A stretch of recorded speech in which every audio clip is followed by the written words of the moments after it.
convidar os irmãos para a gente ler a palavra de Deus em 2 Coríntios, capítulo 4, versículo 16 ao versículo 18, né, que fala dos desígnios e efeitos das aflições. O texto diz assim: por isso, não desanimamos, pelo contrário, mesmo que o nosso homem exterior se corrompa, contudo, o nosso homem interior se renova de dia em dia, porque a nossa leve e momentânea tribulação produz para nós eterno peso de glória, acima de toda comparação, não atentando nós nas coisas que se veem, mas nas que não se veem, porque as que se veem são temporais,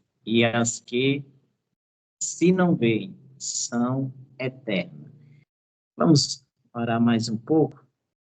Deus, nós estamos aqui reunidos na Tua presença e gratos somos pela oportunidade que nós temos para, ó Deus eterno, ministrar a Tua palavra. E eu quero te pedir que o Teu Espírito Santo possa nos ajudar, possa dar testemunho conosco e possa edificar os corações dos ouvintes, pois o Senhor é bom, Tua misericórdia dura para sempre.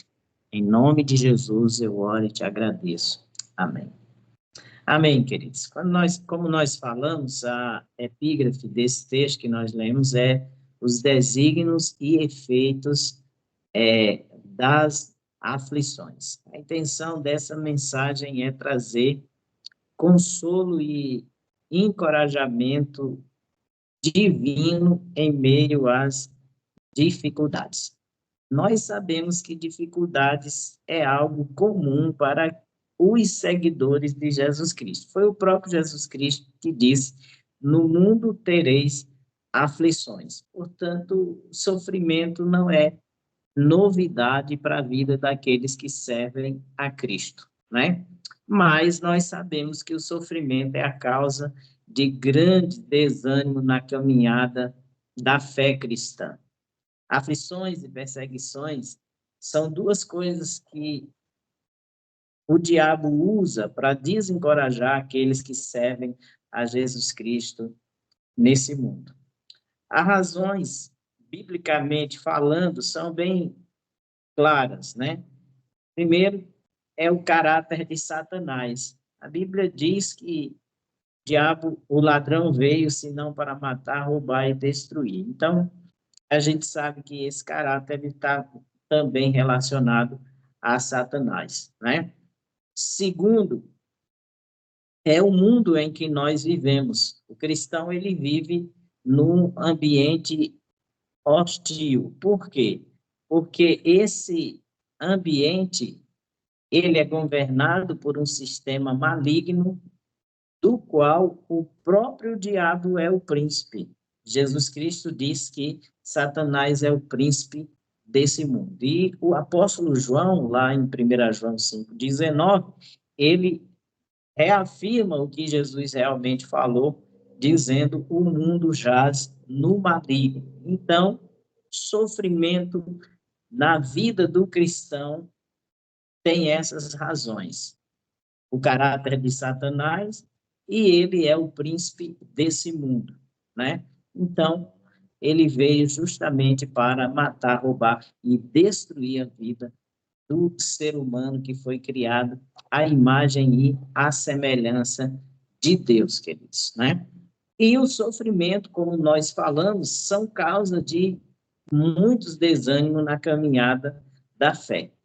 Mas o que a gente sabe, biblicamente falando, é que apesar do sofrimento e das tribulações e as aflições e perseguições causam, elas têm um propósito. Deus tem um propósito, queridos. E o apóstolo Paulo, ele escrevendo aos Romanos, ele fala que a tribulação, ela tem, primeiro, a capacidade de produzir em nós paciência, né? Esse é um dos propósitos. Segundo, A paciência que é produzida em nós, em meio à tribulação, tem a capacidade de produzir em nós experiência, porque através da tribulação nós oramos e o Espírito Santo de Deus nos dá graça que leva a gente a experimentar uma comunhão mais íntima com Deus, né? E a experiência, né, ela leva à esperança, porque à medida que nós nos relacionamos melhor com Deus e com o Espírito Santo, quando nós recebemos o consolo e o conforto dele, isso vai renovando a nossa esperança no Senhor, porque é aquele que fez a promessa, ele é fiel. E qual foi a promessa de Jesus? Que ele foi preparar um lugar e que ele vai voltar e vai nos levar para que onde ele estiver, estejamos nós também. Então, sabendo que a tribulação, ela produz em nós paciência, a paciência produz experiência, e a experiência produz a esperança, né? Nós, então, queridos, devemos entender que Deus, ele deseja que nós tenhamos uma atitude positiva diante das aflições. E qual é essa atitude? A atitude de gloriar-se nela. Porque quem experimentou o novo nascimento, quem experimentou o gozo da comunhão com Deus por meio de Jesus Cristo, queridos, e conhece o que Jesus Cristo então sofreu por nossa causa e realmente experimentou esse senhorio de Cristo, com certeza tem prazer de sofrer pelo seu nome, não é? Nós vemos nesse mundo em que muitas pessoas, às vezes, elas são perseguidas por causa de um partido político, por causa de um determinado político, por causa de um determinado time de futebol, né? E tem prazer, muitas vezes, quando são perseguidos por causa dessas escolhas. Mas imagine você que é cristão, imagine você que entregou sua vida ao Senhor Jesus Cristo. Que sentimento você não deve ter sabendo que você morreu, que você sofre por aquele que morreu por você, por aquele que deixou a sua glória, por aquele que sofreu e que levou sobre si os nossos pecados. Esse mesmo sentimento teve os apóstolos quando, em Atos, eles foram apreendidos, quando eles foram confrontados e quando eles foram açoitados e orientados a não pregar mais nesse nome. E qual foi a resposta dos apóstolos? Importa obedecer a Deus do que obedecer aos homens. E a Bíblia diz que depois que eles saíram dali, eles se regozijaram por ter sido perseguidos por causa do nome de Jesus. Então, essa é a ideia de se gloriar nas aflições, por saber de por que você está sofrendo e por causa de quem você está sofrendo, queridos. Essa é a atitude que Deus espera daqueles que realmente se tornaram discípulos de Jesus. Porém, a maioria dos cristãos tem uma atitude oposta, né? Eles se deixam levar pelo desânimo, mas essa não é a vontade de Deus para a minha vida e nem para a sua vida. Foi por isso que o apóstolo Paulo escreveu à igreja de Corinto, e sua intenção era trazer consolo e encorajamento divino para aquela igreja através do seu próprio testemunho de vida como seguidor de Jesus Cristo. Nós vemos isso no capítulo 4, versículo 1, e o versículo de número 2, quando ele diz: pelo contrário, tendo este ministério, segundo a misericórdia que nos foi feita, não desfalecemos. Pelo contrário, rejeitamos as coisas que por vergonhosa se ocultam, não andando com astúcia, nem adulterando a palavra de Deus. Antes, nos recomendamos a consciência de todo homem na presença de Deus pela manifestação da verdade. Então, o apóstolo Paulo, ele tinha convicção realmente da sua salvação, ele tinha certeza de que Jesus Cristo era o Messias, o Salvador, e ele tinha também certeza de que a promessa de Jesus iria se cumprir, e Jesus voltará para levar a sua igreja, queridos. Então, o apóstolo Paulo escreve para aquela igreja, aqueles irmãos, para encorajar, que assim como ele não desanimou, e aqueles irmãos também não desanimassem. A segunda carta do apóstolo Paulo aos Coríntios é uma carta de consolo, é uma carta de encorajamento para aqueles que estavam sofrendo tribulações por causa do nome de Jesus. As experiências de Paulo levou ele a ter atitudes diferentes em relação às tribulações. Isso prova que nós também podemos passar pelas tribulações sem abandonar ou negar a nossa fé. Talvez você que esteja nos assistindo agora esteja passando por alguma aflição produzida por perseguições, produzida por falta de alimento, produzida por falta de trabalho, produzida por perseguições dentro de casa, né, ou no seu local de trabalho, na faculdade, no seu local de estudo. Por quê? Porque você é um cristão, queridos, né? Talvez você esteja passando isso e talvez esteja até desanimado, mas a palavra de Deus, ela quer te encorajar nesta noite. A palavra de Deus, ela mostra que nós devemos, então, estar olhando para Jesus, que é o autor e o consumador da nossa fé, queridos, né? Por quê?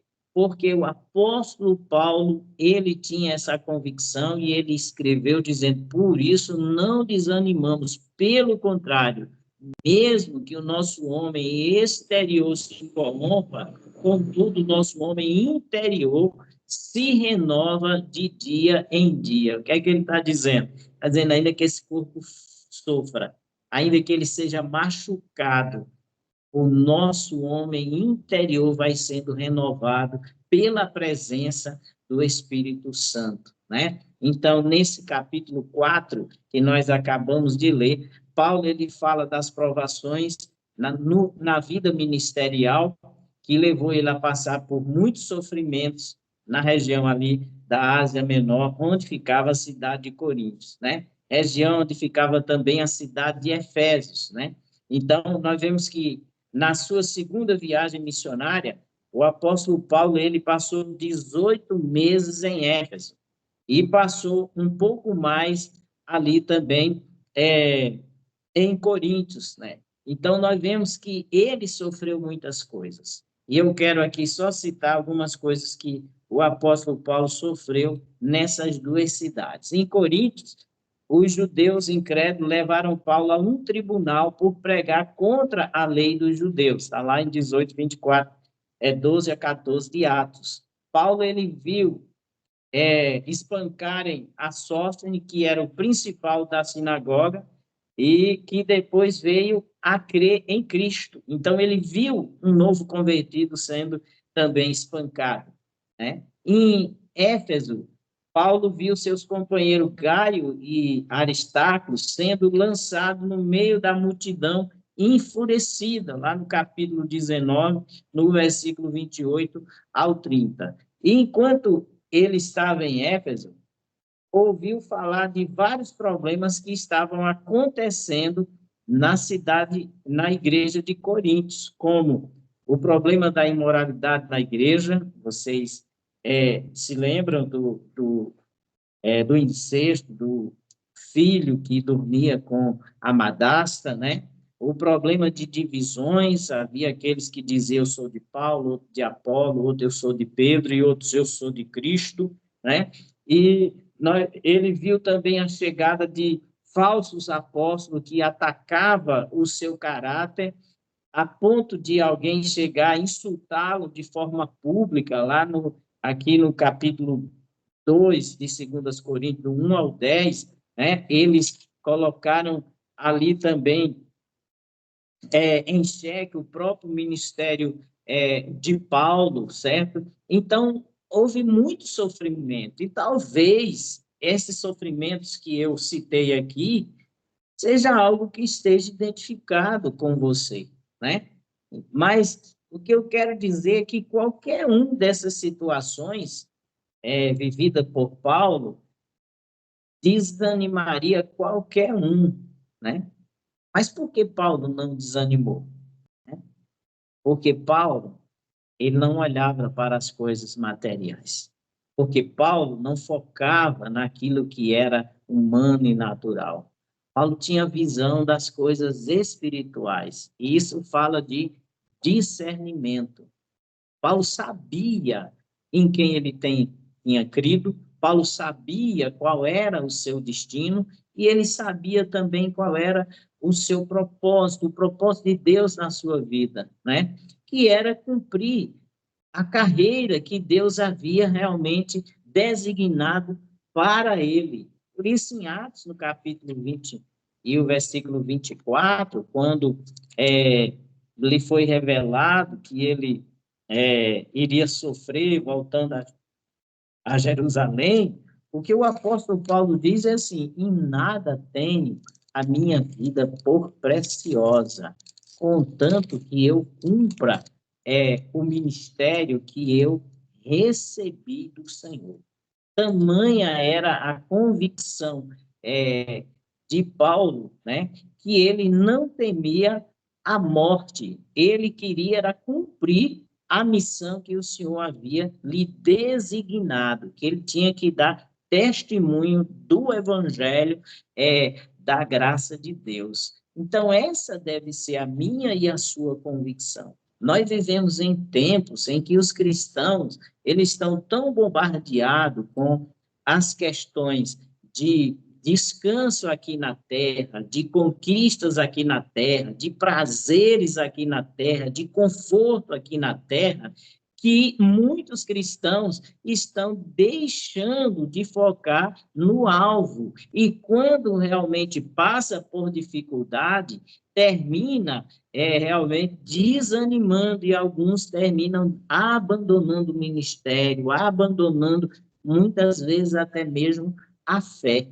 Mas Paulo mostra o que nós devemos fazer para não permitir que o sofrimento nos leve ao desânimo, nos leve a abandonar o caminho e a carreira, né? Ele diz aqui no versículo de número 18, como nós acabamos de ler. Não atentando nós nas coisas que se veem, mas nas que se não veem, porque as que se veem são temporais, e as que não se veem são eternas. O que Paulo estava falando aqui, olha, tudo isso aqui vai passar um dia.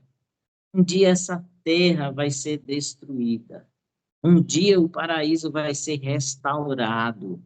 Então, nós devemos entender que enquanto vivemos aqui nessa terra, nós iremos passar por sofrimento. E o que Deus espera de nós? Que a gente não desanime, certo? Que a gente não pare, que a gente não deixe o caminho, que a gente não olhe para trás, porque aquele que pega a mão, põe a mão no arado e olha para trás não é digno do reino de Deus, não é digno de ser discípulo do Senhor. Por isso, o apóstolo Paulo ele traz essa palavra de encorajamento para aqueles que desanimaram, né? Por que que nós não devemos desanimar? Em primeiro lugar, porque nós guardamos firme as nossas convicções.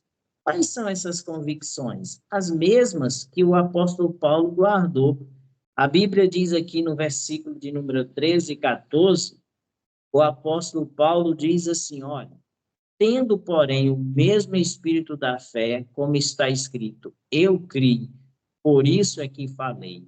Também nós cremos, por isso também falamos. Sabemos que aquele que ressuscitou o Senhor Jesus também nos ressuscitará com Jesus e nos apresentará convosco, diz a palavra do Senhor. Então, guardar esta convicção. Qual é a nossa esperança? Nossa esperança é Cristo. Assim como ele morreu, ressuscitou e subiu ao céu ao terceiro dia, ele prometeu voltar, como afirmou os anjos diante dos discípulos que estavam ali na Galileia, como está escrito em Atos capítulo 2, quando ele diz assim, varões galileus, por que vocês estão olhando para o alto? Esse Jesus que você viu subir, ele também há de voltar, diz aqui a palavra do Senhor. Então, queridos, essa é a nossa convicção. A ressurreição de Jesus é a garantia de que ele vai voltar, porque ele prometeu voltar. Então, nós precisamos, assim, crer que o Senhor, ele cumpre com a sua palavra. Pode ninguém mais crer, mas o discípulo de Jesus crê. Por que que nós continuamos firmes, mesmo sendo perseguidos, mesmo sendo muitas vezes maltratados?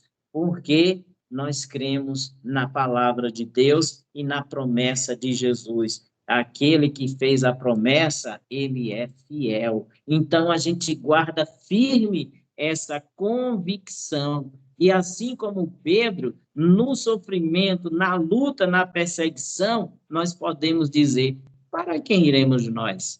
Só tu tens as palavras de vida eterna. Quem realmente experimentou o novo nascimento sabe que não tem para onde correr, senão para os braços de Jesus e caminhar firme com ele, né? A segunda razão porque nós não devemos desanimar é porque a fé perseverante nos faz ver a tribulação como leve e momentânea. Aqueles que perseveram na fé sabem que a tribulação tem um tempo, né? Nós não vamos ser atribulados para sempre serão atribulados aqueles que serão lançados no inferno, junto com Satanás e os seus anjos. Mas haverá um dia que o Senhor vai, então, queridos, estar surgindo, assim como um relâmpago que se mostra numa parte e em outra parte, e vai para outra parte, assim também Jesus Cristo virá, queridos. E é por isso que nós perseveramos nesta fé, sabendo que mesmo sofrendo, o sofrimento vai ter um fim. A outra coisa é que o Senhor nos traz paz no sofrimento e na luta. As pessoas olham para aqueles que servem a Cristo e sofrem, e não compreende a paz que essas pessoas transmitem. Como escreveu o poeta e que se tornou música, essa paz que sinto em minha alma não é porque tudo me vai bem. Essa paz que sinto em minha alma é porque eu sirvo ao meu Senhor. Por isso, não olha a circunstância, olha o seu amor. O amor de Deus está derramado no meu e no seu coração pelo Espírito Santo. A paz de Deus está no meu e no seu coração pela presença do Espírito Santo. É essa paz que não nos deixa desesperar em meio ao sofrimento, à tribulação. Pelo contrário, nós sabemos que a tribulação produz em nós paciência. Como diz o salmista, esperei com paciência pelo Senhor, e ele se inclinou para mim e ouviu o meu clamor, me tirou de um charco de lodo e me pôs sobre uma rocha firme. Então, queridos, esta é a segunda razão que porque não devemos desanimar, porque a tribulação ela é momentânea e ela é passageira. A terceira razão é porque, ainda que o nosso corpo físico venha se decompor, o que é que isso quer dizer? Nosso corpo físico pode enfrentar até mesmo a morte, e ela pode se desfazer, mas nós sabemos que o homem interior, queridos, ele vai se renovando, como diz o verso 16, queridos. Esse homem interior está num processo de crescimento, de amadurecimento, à imagem de Cristo. A tribulação, o sofrimento, as dores, vai fazendo com que nós venhamos a amadurecer na presença do Senhor. É por isso que a Bíblia diz que a tribulação produz paciência e a paciência experiência. Por que que Paulo escreveu essas palavras de encorajamento? Porque o apóstolo Paulo passou por muito sofrimento. Não há tempo para a gente falar sobre a relação dos sofrimentos do apóstolo Paulo, mas até mesmo nessa segunda carta de Paulo aos Coríntios, nós vemos o apóstolo relacionar o seu sofrimento por amor a Cristo, queridos. Ele realmente mostra o quanto ele sofreu lá no capítulo 10 e o versículo de número 16 em diante. Nós vemos o apóstolo Paulo falando aquilo que ele realmente sofreu, para provar que ele era ministro de Cristo, enquanto chegou alguns falsos mestres que estavam ali colocando em dúvida o apostolado e o ministério do apóstolo Paulo. Aí ele diz no verso 24, olha, se eles dizem ser ministro de Cristo, eu ainda mais, em trabalhos, muito mais, em prisões, em açoites, sem medida, em perigo de morte, muitas vezes. 5 vezes recebi dos judeus uma quarentena de açoite, menos um. Fui 3 vezes fustigado com vara, uma vez fui apedrejado, em naufrágio 3 vezes, uma noite e um dia passei na voragem do mar, em jornada, muitas vezes, em perigo de rios, em perigo de salteadores, em perigo entre patrício, em perigo entre gentios, em perigo na cidade, em perigo no deserto, em perigo no mar, em perigo entre falsos irmãos, em trabalhos e fadigas, vigílias, muitas vezes, em fome e sede, em jejum, muitas vezes em frio e nudez.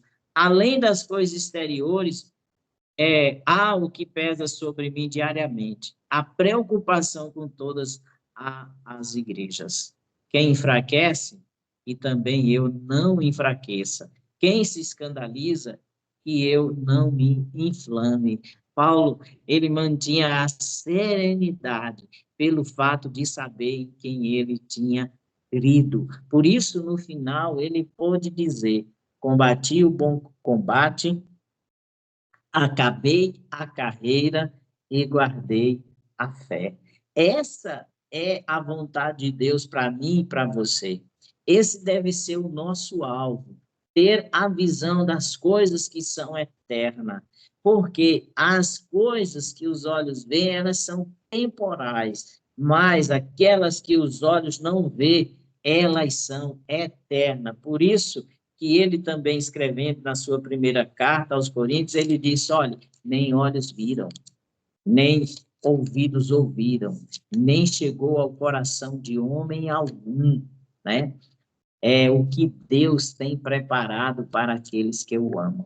Mas Deus nola revelou pelo seu Espírito. Aleluia. Então, queridos, o que nos mantém firme em meio à tribulação e sofrimento é a presença do Espírito Santo, que nos reafirma a cada dia que a palavra de Deus é fiel, que o que Jesus Cristo prometeu vai acontecer, porque ele não é o homem para que minta, nem filho do homem para que se arrependa. Então, essa é a terceira razão porque nós não devemos desanimar. A quarta e última razão é porque a visão da eternidade leva o cristão a superar todo e qualquer sofrimento que é promovido pelo diabo neste mundo. É o que diz o versículo de número 18. Não atentando nós nas coisas que se não vê, mas nas coisas que se vê, mas nas que não se não vê, porque as que se vê são temporais e as que se veem são, as que não se veem são eternas, diz a palavra do Senhor. O que é que o apóstolo Paulo quer dizer com isso, queridos? Quer dizer que quando nós olhamos para Jesus e caminhamos firmemente nessa fé, ele, então, está mostrando, queridos, que a nossa esperança está cada vez mais próxima de se realizar. Que aquilo que nós esperamos está muito mais próximo de se realizar do que quando nós aceitamos Jesus como Senhor e Salvador das nossas vidas. Você está desanimado? Faça como Davi. Se reanime no Senhor. Você está desanimado? Faça como o apóstolo Paulo ensina aos cristãos em Efésios, né? No demais, amados irmãos, fortalecei-vos no Senhor e na força do seu poder.